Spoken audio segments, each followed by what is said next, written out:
नमस्कार बच्चों, कक्षा 12वीं विषय व्यवसाय अध्ययन के अंतर्गत हम पढ़ रहे थे अभिप्रेरणा के बारे में।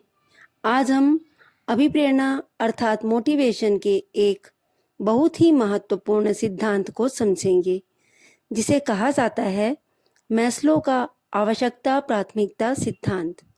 इस सिद्धांत को प्रसिद्ध मनोवैज्ञानिक अब्राहम मैस्लो ने वर्ष 1943 में प्रस्तुत किया था।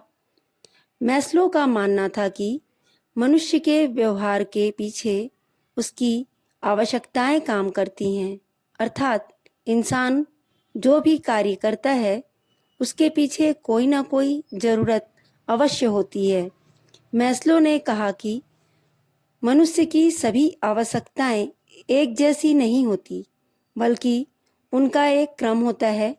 मनुष्य पहले अपनी निम्न स्तर की आवश्यकताओं को पूरा करना चाहता है और जब वे पूरा हो जाता है तब वह उच्च स्तर की आवश्यकताओं की ओर बढ़ता है।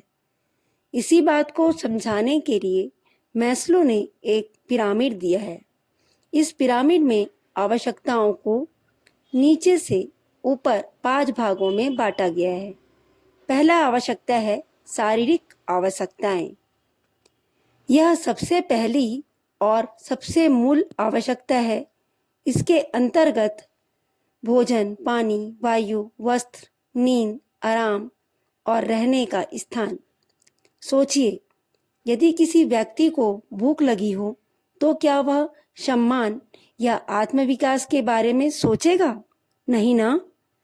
वह सबसे पहले भोजन की व्यवस्था करेगा। इसलिए शारीरिक आवश्यकताएं सबसे आधारभूत मानी जाती है। दूसरी आवश्यकता है सुरक्षा या बचाव की आवश्यकताएं। जब व्यक्ति की शारीरिक आवश्यकताएं पूरी हो जाती हैं तब उसे सुरक्षा की आवश्यकता महसूस होती है। इसमें शामिल है शारीरिक सुरक्षा, नौकरी की सुरक्षा, आय की सुरक्षा, भविष्य की सुरक्षा, दुर्घटनाओं से बचाव तथा आर्थिक स्थिरता। जैसे यदि किसी व्यक्ति को भोजन तो मिल रहा है लेकिन उसकी नौकरी स्थिर नहीं है तो वह असुरक्षित महसूस करेगा। अर्थात व्यक्ति चाहता है कि उसका जीवन सुरक्षित और स्थिर हो। तीसरा, संबंध अथवा सामाजिक आवश्यकताएं। मनुष्य एक सामाजिक प्राणी है, वह अकेले नहीं रहना चाहता। इसलिए तीसरे स्तर पर आता है प्रेम, अपनापन, मित्रता, समूह से जुड़ाव, स्वीकृति और सामाजिक संबंधों की आवश्यकता।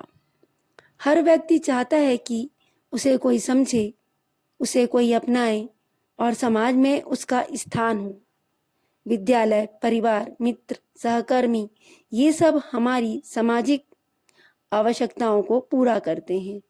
व्यवसायिक संगठन में भी कर्मचारी चाहते हैं कि उनके साथ सम्मानपूर्वक सहयोगात्मक व्यवहार हो। तो बच्चों, आज हमने समझा कि मैस्लो के अनुसार व्यक्ति पहले शारीरिक, फिर सुरक्षा और उसके बाद सामाजिक आवश्यकताओं की पूर्ति की ओर बढ़ता है। अगले भाग में हम समझेंगे सम्मान की आवश्यकता, आत्मविकास की आवश्यकता, साथ ही मैस्लो की सिद्धांत की मान्यताएं और आलोचना।